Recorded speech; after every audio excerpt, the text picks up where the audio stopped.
Then Senator Lisa, urging Senator Bato to surrender. Well, it's very obvious to me they didn't want him here. Nung wala siya dito, dapat daw nandito siya. Nung nandito siya, may umabot sa kanya. Ngayon nandito siya, urging to surrender. Okay, so ito ang tanong ko sa mga senador na nag-urge.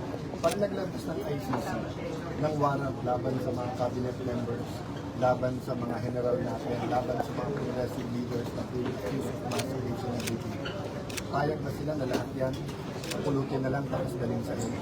O dapat dumaan sa korte.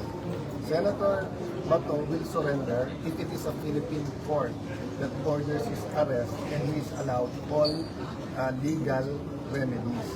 So, take out the name, Bato. Ako, kahit kalabang ko, kahit a person I don't like, I want him to have all the legal remedies, to exhaust all the legal remedies. So, yun lang payo ko sa kanila. You know, don't be personal. Think of what's better for the country. Think what's better for the institution. So, naman lang po yung naka-sign dito. So, wala lang to, hindi naman to ma-approve or... I respect their opinion. They want to express it that way, di ba? But kitang-kita nyo sa majority yesterday at kita nyo sa action ng iba, pati sa mga NBA agents who went overboard, that they don't want him here. In politics, you don't always want your opponent in there, but you don't wish them to be shipped off to a foreign country. Sir, do you feel kaya nila pinupursue ito para mabawi lang ang presidency? I'll not go into their intentions kasi it's unparliamentary. So, bahala na tao humusga. But what I'm just saying is that we shouldn't be personal. We should not look anong partido niya, sino siya. Diba? So, naging gano'n na politika natin, naging algorithm. Pagkakampi, parang fraternity na. Pag may rumble, kahit mali brand mo, ay ilang brand mo, kampihan mo na. So, medyo, for me, that's not so. So, tanggap niyo yung sabi ni Tito Sen, ni Senator Soto na wala siyang alam na arrestuin si Senator Bato kahapon. Pinaalam lang ng NBI na... Ako, ulitin ko lang po anong sinabi nito sa ang report ng Sergeant of Arms mismo ay alam niya at pinakita sa kanya yung warrant. Ang report naman ng NBI Director ay alam at pinayagan sila. What I do believe is hindi naman sinabi sa kanya yung mani o ano paano. Ngayon, if he's saying hindi niya alam, then it's his word versus the word of the Sergeant of Arms and the NBI. According to the Sergeant of Arms, silang tatlong magkakata. So, alam daw po niya na may warrant of arrest. Parang ang sa kanya, ay in-inform lang siya. Mayroong senador na may warrant of arrest, Sabi but... niya, in-inform lang at sinabi, Opo. coordinate with sa Coordinate with the sa but hindi But po hindi niya yung alam. procedure. Pero hindi po niya alam na parating si Senator Bato. So, Well, it's irrelevant kung dadating o hindi. Diba? So, pag sinabing arrestuin si Senator De Lima, pag sinabing arrestuin si Senator Enrile, pag sinabing arrestuin si Senator Trillanes before, is it relevant if they're coming here or not? That's why nga you inform, because if they do come, what's clear to me is they didn't want him to come. So, let me, I'll just finish my meetings now. We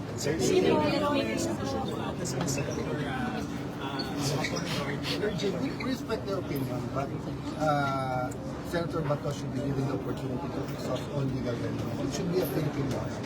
This is a good test case. In the future, you will thank Senator Bato for standing up for his right na dapat Philippine court. This is not a matter whether guilty siya o hindi.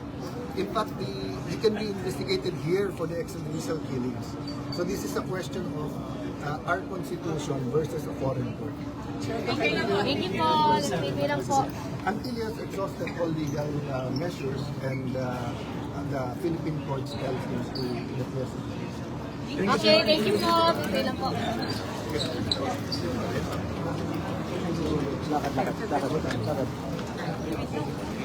Sabi mo kayo, you're right for the session.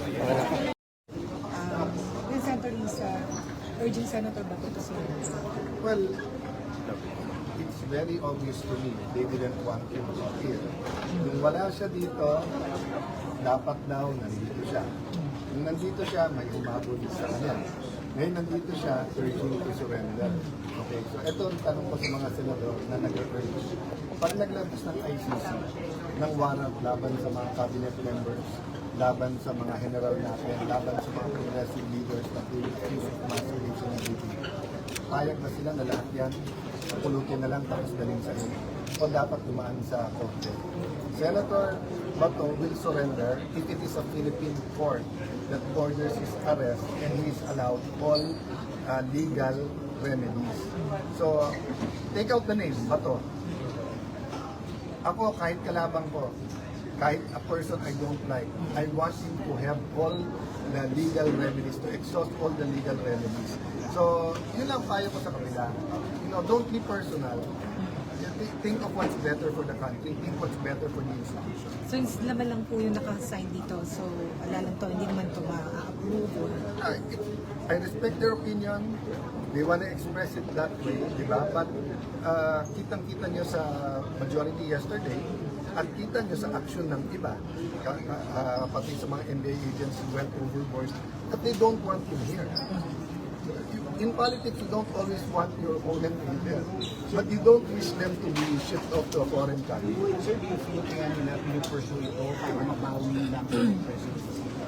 I'll not go into their intention kasi it's unparliamentary. So, bahala na tao humusga. But what I'm just saying is that we shouldn't be personal. We should not look anong partido niya, sino siya. Diba? So, naging gano'n na politika natin, naging algorithm. Magkakampi, parang fraternity na. Pag may rambol, kahit mali brand mo, ay ilang brand mo, kampihan mo na. So, medyo, for me, that's wrong.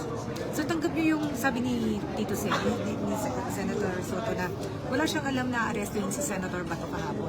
Pinaalam lang ng NBI na... Ako, ulitin ko lang po anong sinabi nito sa report ng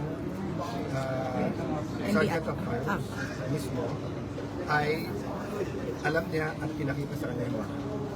Ang report naman ng NBI Director ay alam at pinayagan sila. What I do believe is hindi naman sinabi sa kanya yung manner of the man. Ngayon, if he's saying hindi niya alam, then it's his word versus the word of the Sergeant of Arms and the NBI. According to the Sergeant of Arms, silang tatlong magkakata. So alam daw po niya na may warrant of arrest. Parang ang sa kanya, ay in-inform lang siya. Mayroong senador na may warrant of arrest, but... in-inform lang at sinabi, Opo. coordinate with sa Coordinate with the sa, but hindi po niya alam, pero hindi po niya alam na parating si Senator Bato. So, well, it's irrelevant kung dadating o hindi. Diba? So, pag sinabing arrestuin si Senator De Lima, pag sinabing arrestuin si Senator Enrile, pag sinabing arrestuin si Senator Trillanes before, is it relevant if they're coming here or not? That's why nga you inform, because if they do come, what's clear to me is they didn't want you to come. So, that kind of, I'll just finish my meetings guys. We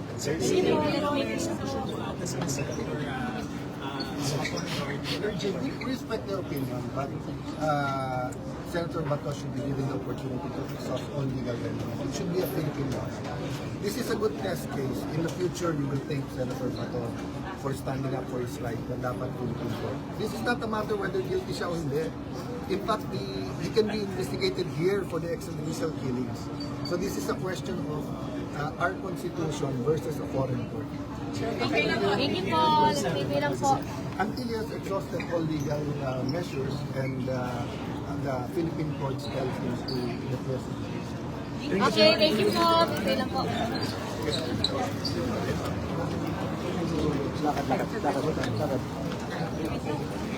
Sabi ko kayo, you're right for the session.